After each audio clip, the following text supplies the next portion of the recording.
le discours politique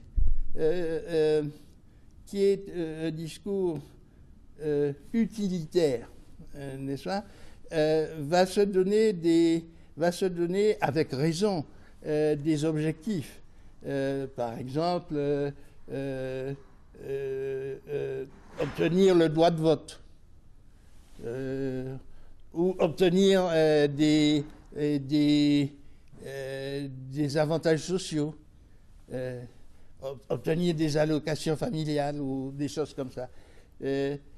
Et tout ça aussi qui est très fort et qui est nécessaire, absolument nécessaire. Il ne faut pas dire que c'est... Tout ceci comporte aussi un élément négatif. Quand on obtient le droit de vote, quand on obtient les allocations familiales, on devient français. Et quand on devient français, on renonce inconsciemment à une part de soi-même. Et je ne veux pas dire par là qu'il ne faut pas le faire, qu'il ne faut pas se battre pour le droit de vote ou pour les allocations familiales. Ce n'est pas ça que je dis.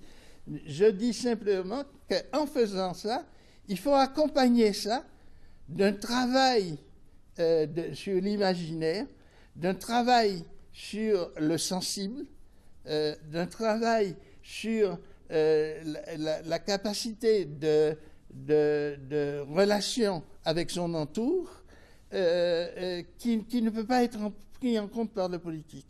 Le politique a trop d'objectifs précis à atteindre et si on ne veut pas que ces objectifs soient accompagnés de ces aspects négatifs que je dis, c'est-à-dire renoncement à sa propre personnalité, à sa propre identité, il faut faire l'autre travail que seule la poésie et l'art et la littérature peuvent faire, c'est-à-dire changer l'imaginaire, travailler sur l'imaginaire, travailler sur l'intellect. Maintenant, ça ne veut pas dire non plus que ça amène à une sorte de repli identitaire. Et c'est là où il y a la question sur laquelle je me bats depuis des années et des années. L'identité, ça ne veut pas dire le repli identitaire.